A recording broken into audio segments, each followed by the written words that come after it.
I'm going to admit it's really disconcerting to be at the pointy end of the conference.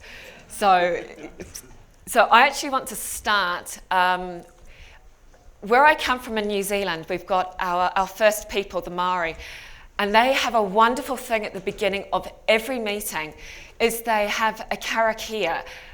It could be described as translated as a prayer or a blessing. And I'd like to actually start my presentation with this one for us.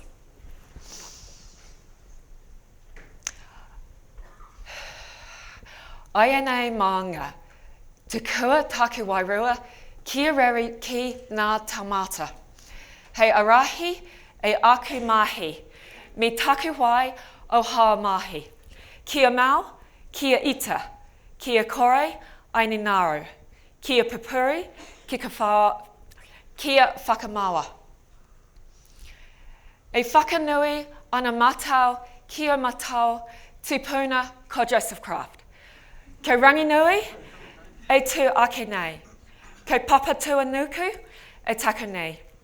Kia tina, tina, haumi e, hui e, taiki e.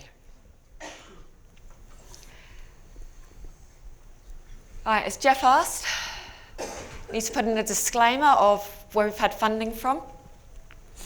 Apart from my PhD, which was very kindly funded by the National Heart Foundation,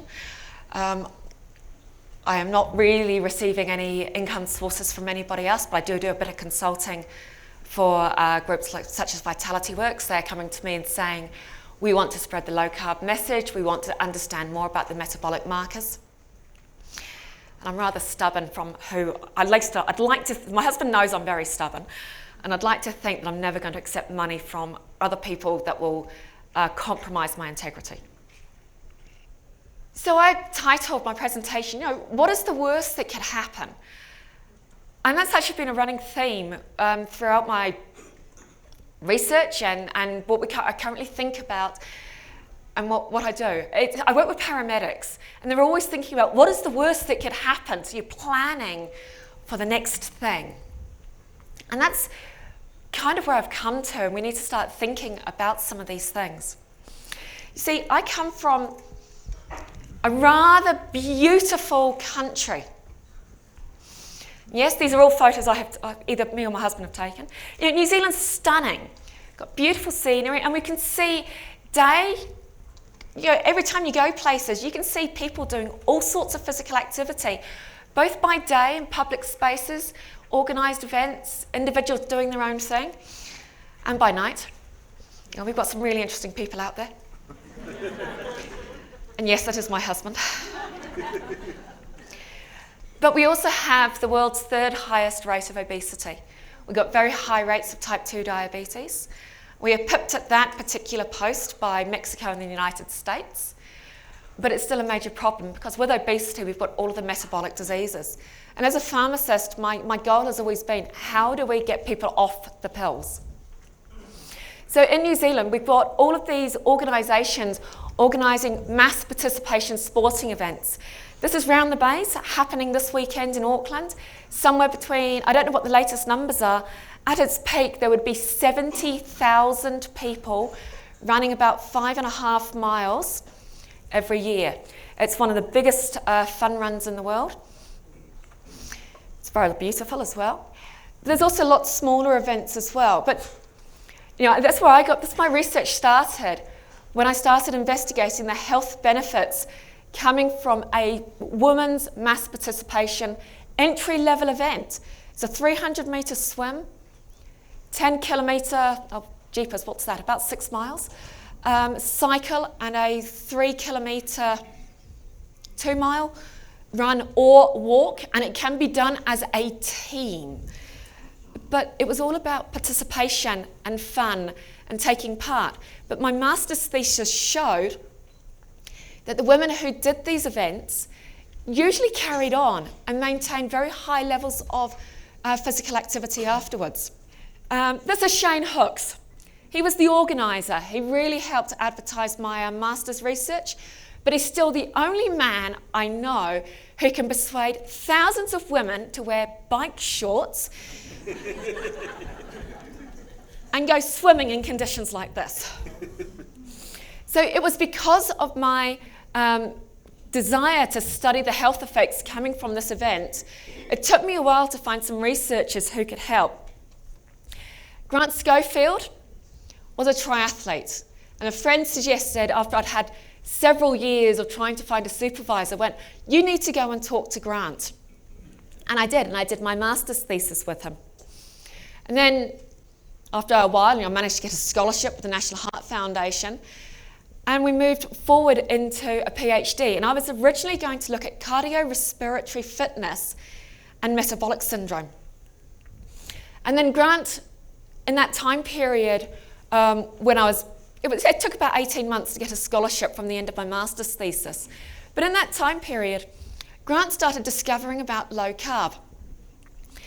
And I was classically trained. We'd had about the year 2000, 2002, Atkins was fairly popular in New Zealand. But the National Health Authority sort of put out statements and backed it up with, it was evidence at the time, with statements as to how this was effective in the short term, not necessarily effective in the long term, and really did nasty things to your LDL cholesterol. So I was classically trained, and so I was really, really skeptical about what Grant was saying. And we had some, I think the official term is some robust academic debate about this. But it was at the stage where sort of going, I actually haven't got enough information to be able to refute what you're saying. Right, tell me, what is it that you're reading? And I'm going to take it away and pick holes in its argument. That was the book, The Art and Science of Low Carbohydrate Living.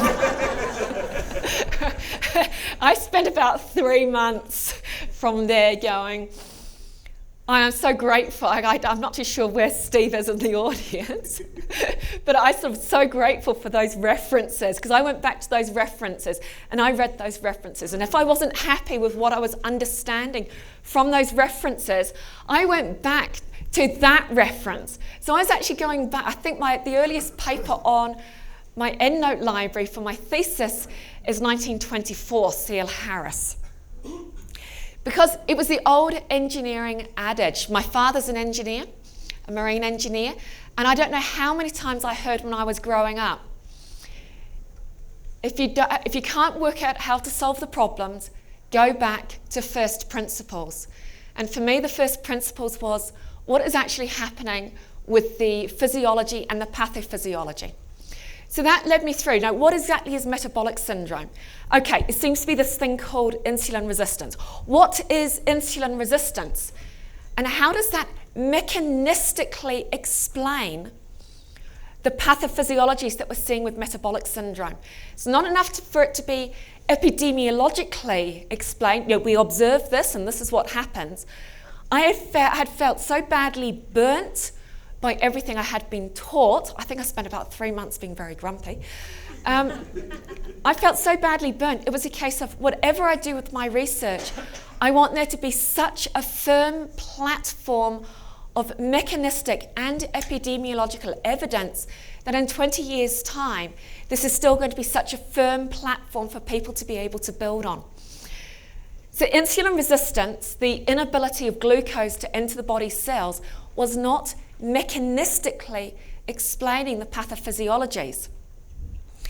But then there started to be this phrase coming through going, compensatory hyperinsulinemia. I'm now going, okay, so what's hyperinsulinemia? We'd been taught all the way through that there's a disease state associated with a high level of a hormone and a low level of a hormone, such as thyroid disease is the common one, hypo and hyperthyroid disease. But I knew there was a problem when you've got no insulin. That's type 1 diabetes. But when I think about my patients and how much insulin we were pumping into them, I was sort of going, well, what's normal insulin? So it's a case of, where to start with here. And if insulin's the problem, as it seemed to be, and as I started doing more reading, insulin seemed to have its fingers in almost every pathophysiology going. It was more about, okay, so how do we measure this? Started looking at fasting insulin. And I became very discouraged, as you'll see shortly, with fasting insulin. 2-hour insulin seemed to be a bit more mixed. And it was a case of, I got to the stage where I was going, what we need from everything I'm reading, I need to collect a data set that uses an oral glucose tolerance test that's multiple sampled, that goes for at least 3 hours. Not on my PhD budget from AUT. It was actually, and so I was trawling Google, Scholar, Opus, all of the databases, trying to work out, has anybody done this before? And it was actually a snippet on a social media message board that I haven't been able to refine since. That pointed me into the direction of this paper, 1975, Dr. Joseph Kraft, Detection of Diabetes Mellitus in Situ, Occult Diabetes. And he had these patterns. He's got about 500 oral glucose tolerance tests, multiple sample, up to 5 hours. And it started talking about these patterns. I'm going, yeah, this is what I want. What else has this researcher done? And I found his book. Ordered it off Amazon. It arrived promptly, very good. And I started reading it and I'm going, I have more questions about this. He's done a sterling job of analysing the insulin response patterns. But what about the glucose? We can't look at this in isolation. There's more to the story. It's not just about the insulin. The book I had was a second edition, 2011. This is 2013 when I'm reading this. I'm going, well, the photos suggest he's pretty spry.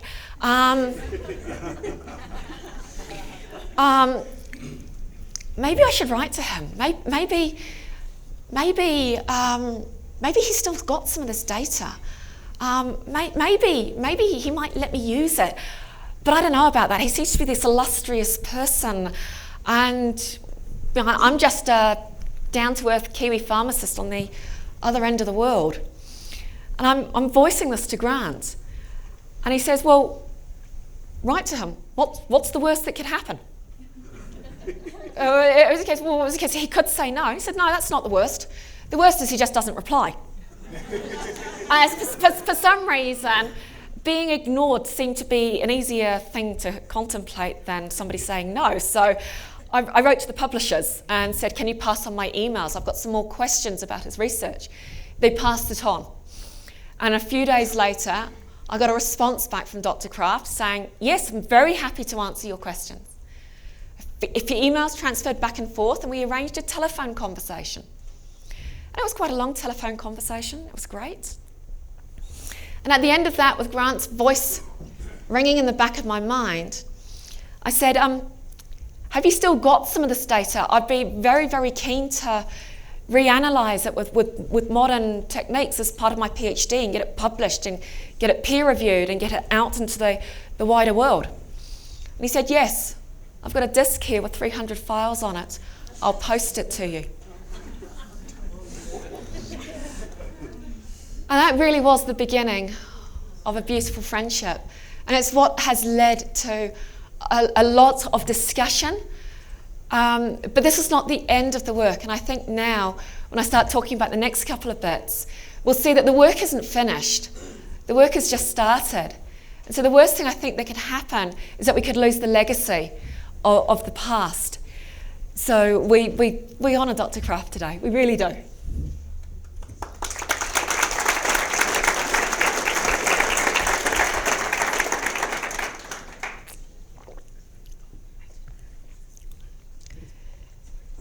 So now I'd like to talk about, again, what is the worst that could happen?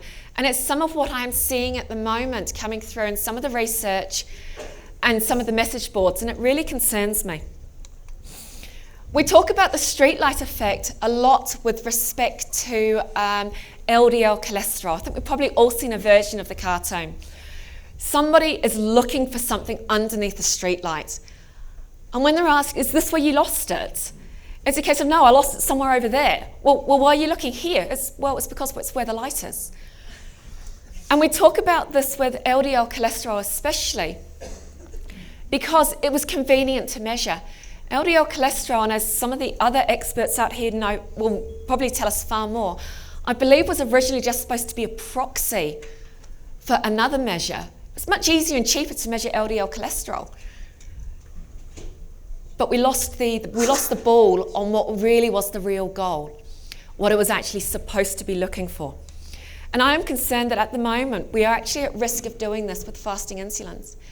People come up to me in a meeting like this or on social media, Facebook and things, and go, I'm really proud of my fasting insulin level. It's this. And I'm sort of going, okay, great, but it doesn't actually tell you much. Because when we look at the algorithms that put together the Kraft patterns, the first most important step is your fasting insulin under 30 microunits per mil, or is it greater? That's the first fundamental step. For a normal response, it still doesn't, if you could be 28 microunits per mil, and you could still come up with a normal insulin response pattern. So the focus that I'm seeing on fasting insulin doesn't marry up with the patterns that we can see. See, if you look at patterns 1, 2A, 2B, 3, and 5, the blue line is the insulin response pattern. You can see that they are very, very different shapes. But those ones all have very, very similar mean fasting insulin levels. Now, patterns 1, 2A, 2B, and 3 all had approximately 1,000 people in them. And these are all people with normal glucose tolerance. Okay, my focus was, how do we stop people from moving on to impaired glucose tolerance or type 2 diabetes? How do we catch things early? I've put in the mean, which is the mu symbol of fasting insulin. Sure, there's slight variations in the mean. Ranges from 7 microunits per mil or milliunits per litre. It was easier for me to type on PowerPoint milliunits per litre. To 16 milliunits per litre. But when you look at the standard deviations and know that the mean plus or minus 3 standard deviations is the normal range for that group. So these fasting insulin levels all overlap. You could be extremely hyperinsulinemic with a Kraft 2B with a very high peak very early on, very large area under the curve. Or a pattern 3 and have lost your first pass insulin response, and you would still have at the same time the same fasting insulin levels. So from that respect, I don't like using fasting insulin. It doesn't actually tell me which pattern people are in. So I went through it and I ran, patterning is awkward, it's difficult. So could we run sensitivity and specificity calculations to try and work out, is there something simpler that would give us a very high probability of a true positive or a true negative, who is hyperinsulinemic or who is truly not hyperinsulinemic based on a simple measure. And I ran hundreds of things manually. Thank you very much, Excel. Made my life a lot better. But I had this picture in front of me for every single calculation because I got confused often. And here is some of the calculations. Trust me, I've got hundreds more. But I just simplified it. Right at the top, 2-hour insulin, if your 2-hour insulin is under 30 microunits per mil, it meant there was a 98% chance you were a Kraft 1 or a Kraft 5. To do sensitivity and specificity calculations, you have to dichotomize. And so I dichotomized, divided into 2, Kraft 1 and Kraft 5, so you're either normal or under control. And Krafts 2A, 2B, 3, and 4, which says there's either some or a lot of work to do. So as I said, 2-hour insulin under 30 microunits per mil, 98% chance that if your 2-hour insulin was under 30, there was a 98% chance that this was true.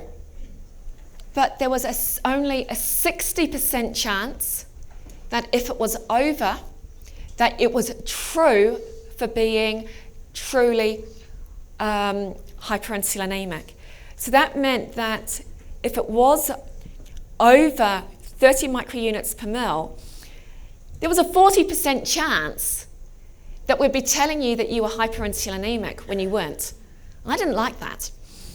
So I wanted to find the best combination that gave me a really high sensitivity and a really high specificity.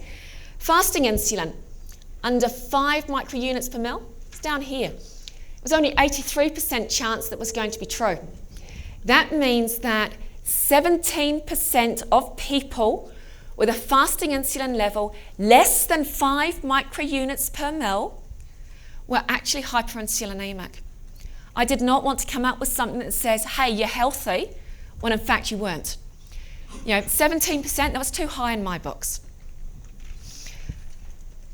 46% chance, about 50-50 chance of getting it right or wrong to say that you were truly ill. Not good odds in my book.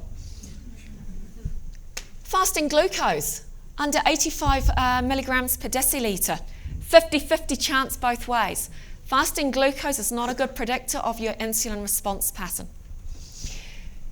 I ended up using a combination of 2-hour insulin of both under 30, it's 98% chance that we're true that you're truly healthy.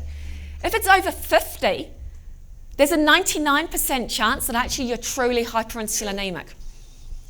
Okay, so it's a 50-50 go.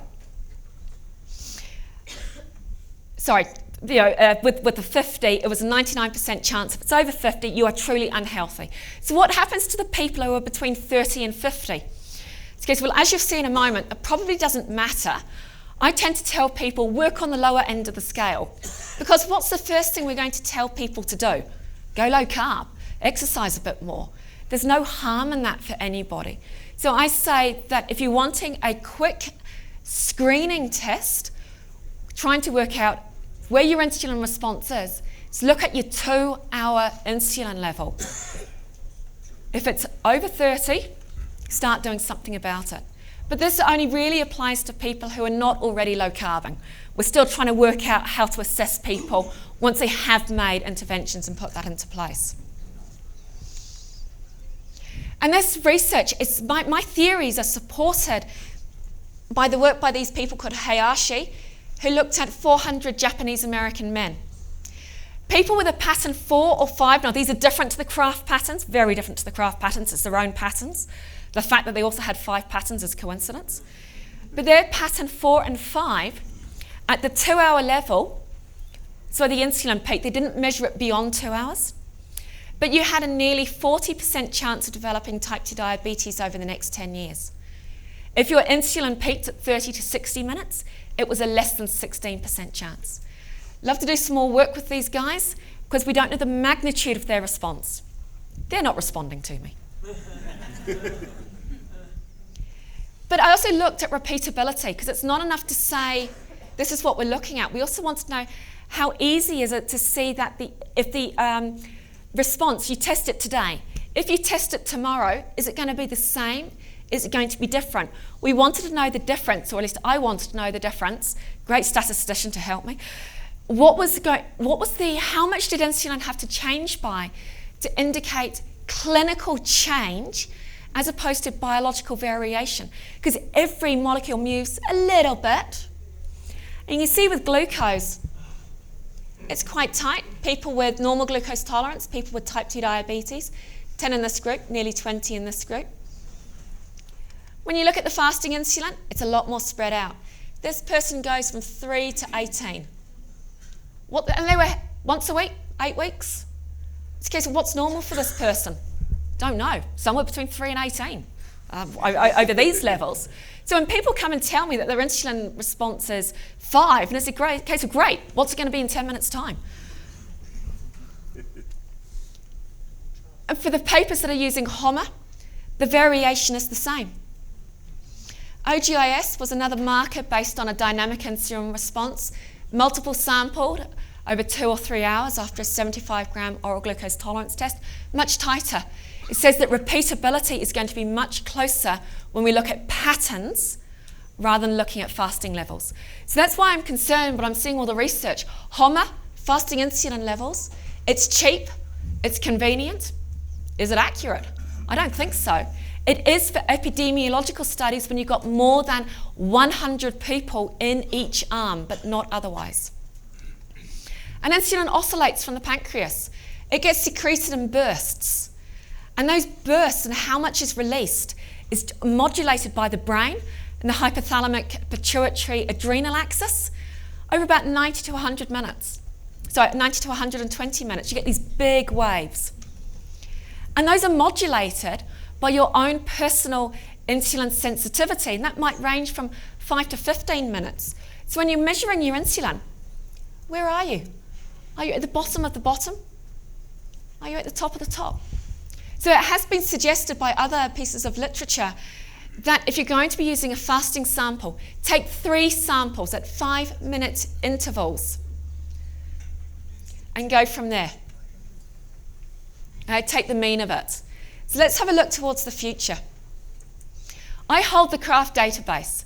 Since I've had it, I have had a lot of people saying, can we use it as well? Now, Dr. Kraft was a very generous person giving it to me, but I don't own it. His estate owns the data. Was not sure if the hospital still has ownership rights on the data. I'd like to work it so that we have a trust that owns the data and people can apply to. But at the moment, I'm getting emails like this. I don't know who the person is. I have redacted the name. And this is all the information I got from them. Hi, I want to develop an expert system for the diagnosis of diabetes. If you can provide me a data set, I'd be highly obligated. It's a case of, and what are you going to do with it? A lot of people have written to me and said, I want to use it for commercial purposes. It's a case of, right, fine. Can we get some royalties back? So that we can then put that money that you've earned from the data that's here back into future research so we understand what's going on. Don't get me wrong, I've had some really good emails from that. Victor's here somewhere. Right there in the front. He wrote to me and said, hey, I've been seeing your work, I'm interested. Can we talk? I said, you're in California, how about you come to Low Carb Breckenridge? He managed it, well done. So we are talking. So don't get me wrong, I'm not about holding it back, but I want to make sure it's being used properly, because that really is the worst thing that could happen if the data goes out into the public domain, because the Kraft data, in some respects, it's extremely precise. It's a precise tool if you're using it correctly. If you use it without respect for what's there, it's extremely limited, because this is all that's there. This is a sample that I took out from the Kraft database. We have a patient code, the date on which the test was done, the age of the person, their sex, height, weight, glucose, and insulin response. That's it. If we can refine it down and use it as a tool, it's there as a valuable resource. Otherwise, it's too vague when people are asking me going, I need glucagon, physical activity, what people ate, long-term outcomes. Sorry, haven't got it. So, as I said, trying to create this trust. I was going to talk about what I'm now currently doing, but I'm running very rapidly out of time. But we're now starting to use the principles for further research for trying to work out, do interventions actually improve insulin response? Come and talk to me about the 2nd generation CPAP device. We're going to look at C-peptide data. Dr. Kraft did collect some. That's never been analysed before, and you guys probably the first to know that we've actually got some. Thank you very much.